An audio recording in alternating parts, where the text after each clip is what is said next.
a private studio in London, booked under an assumed name, the kind of arrangement Freddie Mercury had used before when he wanted a session to exist entirely outside the machinery of managers and record labels, and the specific attention that any documented Freddie Mercury recording automatically attracted. The engineer who set up the room that day has never been publicly identified. And the specific identity of the second voice that arrived that evening, a voice that several people who have discussed this story across the years describe as unmistakably significant, belonging to someone whose fame in their own right meant that this collaboration, had it ever been released, would have generated the kind of commercial and cultural attention that very few musical pairings in history could match, has never been confirmed by anyone willing to speak on the record. What is agreed upon across the fragments of this story that have circulated among engineers and session musicians who worked adjacent to Freddie across the 1980s is that two voices entered that room, that a song was written and recorded across a single extended evening session,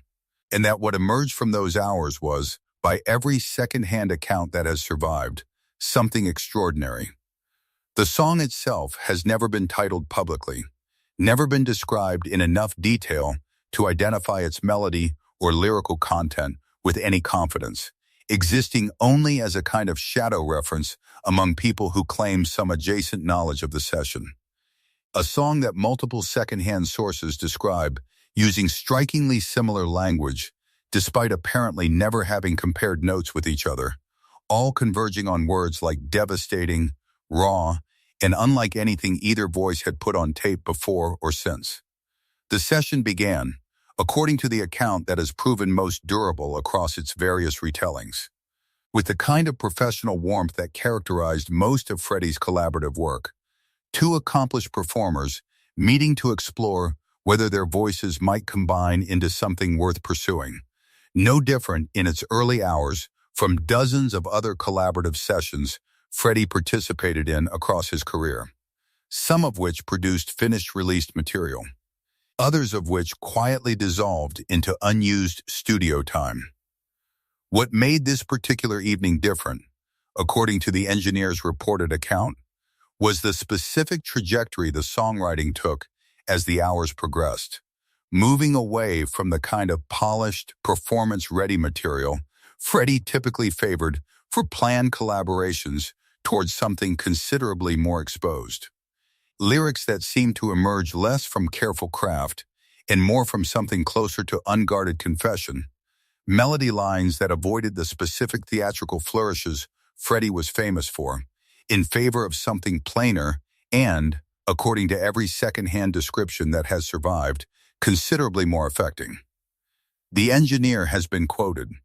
in the fragments that reached researchers years later, as saying that by the session's final hour, the atmosphere in the control room had shifted into something he had rarely experienced across a career spent recording famous musicians, a specific quality of collective stillness among everyone present, technicians included.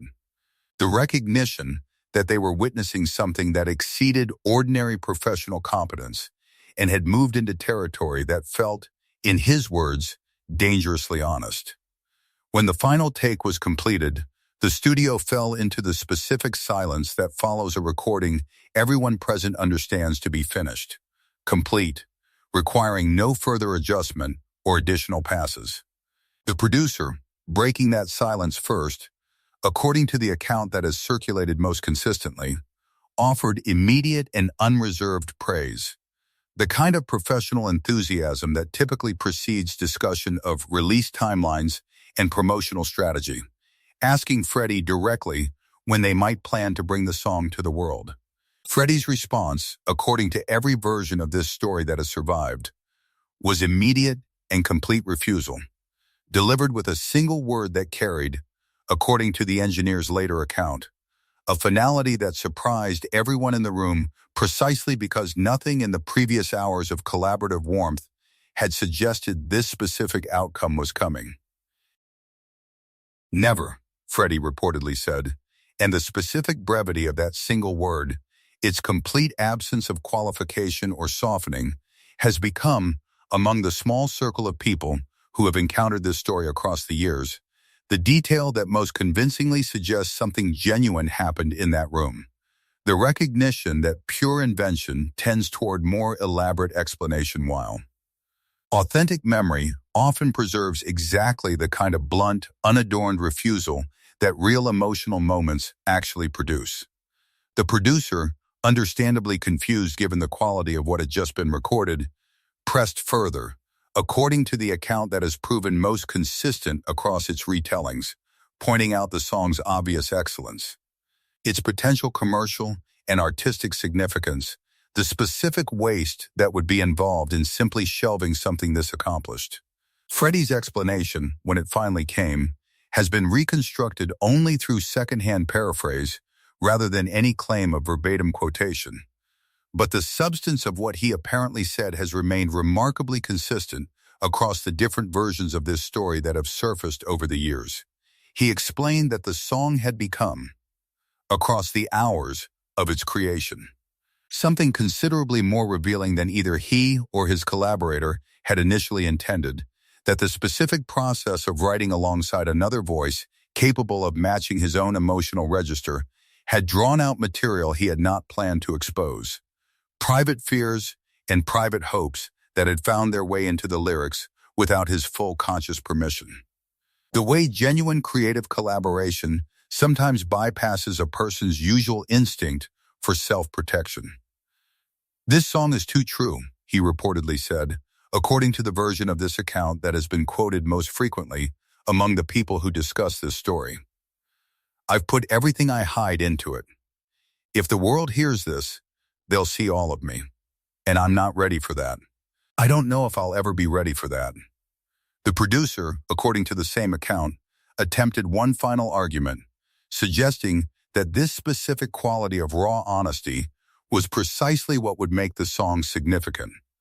that audiences responded most powerfully to exactly the kind of unguarded truth Freddie was describing as the reason for withholding it. Freddie's final response to this argument, according to the most consistent version of the story, closed the conversation entirely and has never, in any account that has surfaced, been followed by any recorded instance of him revisiting the decision. He picked up the master tape, according to the engineer's later description, held it for a long moment in a gesture that several people who have heard this story secondhand describe using remarkably similar language, something close to reverence mixed with a specific kind of sorrow.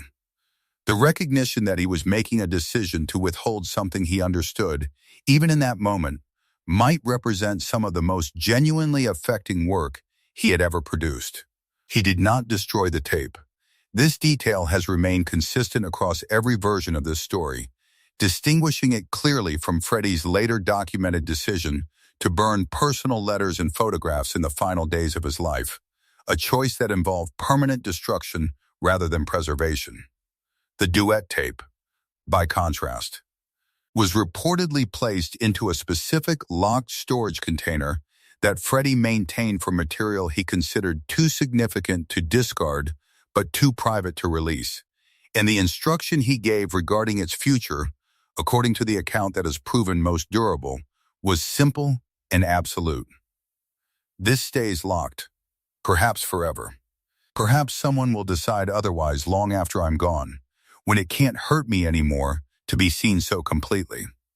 But that decision isn't mine to make while I'm still here to feel the consequences of it." The specific identity of Freddie's collaborator on this session has remained, across every version of this story that has surfaced, deliberately or accidentally obscured, with different secondhand accounts suggesting entirely different possibilities that have never been reconciled into a single confirmed answer. Some versions of the story describe a voice with a specific operatic training and range that would suggest a classical crossover artist, drawing comparisons that some researchers have connected, without any confirmation, to Freddie's later documented collaboration with Montserrat Cabal on the Barcelona project, raising the possibility that this 1987 session might represent an earlier, more private precursor to that eventual public partnership, though Cabal herself has never publicly addressed or confirmed any such earlier session in any interview available to researchers. Other versions of the story instead describe a voice more clearly rooted in rock or popular music. Someone whose fame in that specific register would have made the collaboration's commercial potential even more immediately apparent to everyone present in the studio that evening. Though these versions similarly fail to converge on any single specific name that multiple independent sources have confirmed. This lack of consistency regarding the collaborator's identity represents, for skeptical researchers, one of the strongest arguments against the story's full authenticity. The suggestion that a narrative this emotionally compelling has attracted multiple competing embellishments across its years of informal circulation, each teller filling the story's central gap with whichever famous voice seemed most narratively satisfying to them personally. What has remained more consistent across the story's various tellings is the specific emotional logic attributed to Freddie's decision, a logic that connects meaningfully to other documented and well-established aspects of his relationship with privacy and public exposure across his career. Freddie Mercury built an entire performing identity around controlled revelation, offering audiences spectacular theatrical intensity while carefully protecting the specific private emotional interior that intensity was designed, in part, to obscure. The story of the rejected duet, whether or not its specific details can be independently verified, resonates with people who encounter it precisely because it aligns with something well documented about how Freddie approached the boundary between performance and confession across his entire recorded output.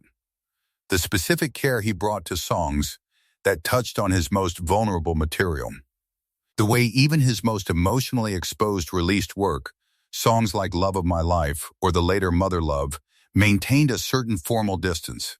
a poetic abstraction that protected specific autobiographical detail even while conveying genuine emotional truth.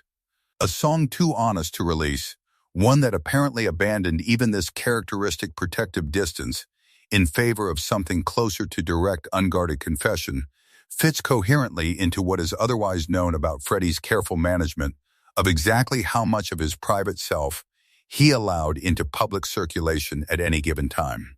The locked storage container Freddie reportedly placed the tape into has never been definitively located or cataloged in any of the various archival efforts that have taken place since his death.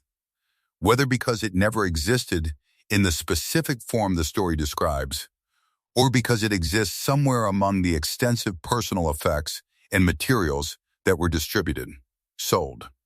or retained privately by people close to him in the years following 1991, remains entirely unknown. Auction catalogs for Freddie Mercury memorabilia sold in the years since his death have occasionally included unreleased or partially documented recordings, generating brief speculation among fans and journalists that one of these items might represent the rejected duet. Though none of these items has ever been conclusively connected to this specific story by anyone with direct knowledge of the original 1987 session. The engineer whose account forms the foundation of most versions of this story has, according to the researchers who have attempted to trace the narrative's origin, never granted a full-on record interview specifically addressing this session, with his reported comments reaching wider circulation only through secondhand paraphrase from people who claim to have spoken with him informally across the years. A chain of testimony that inevitably raises questions about accuracy, even among those inclined to believe some version of the underlying event actually occurred. What the story ultimately offers, regardless of the specific uncertainty that surrounds nearly every verifiable detail within it, is a compelling illustration of a tension that appears to have genuinely defined significant portions of Freddie Mercury's creative and personal life. The specific conflict between his evident hunger for authentic connection and collaboration and his equally evident, well-documented instinct toward careful self-protection. Whether this particular tape exists in some specific locked container, waiting for a future moment when its release might no longer carry any consequence for the man who created it, or whether the story represents a kind of composite legend that has assembled itself from smaller fragments of truth about Freddie's general practice of recording and shelving material across his career. The underlying emotional proposition that Freddie Mercury created something so honest it frightened even him, that he chose to preserve it rather than destroy it while simultaneously refusing to ever let the world hear it, captures something that feels, to those who have spent time studying his career and his carefully maintained relationship with public exposure, entirely plausible even in the specific absence of documentary proof.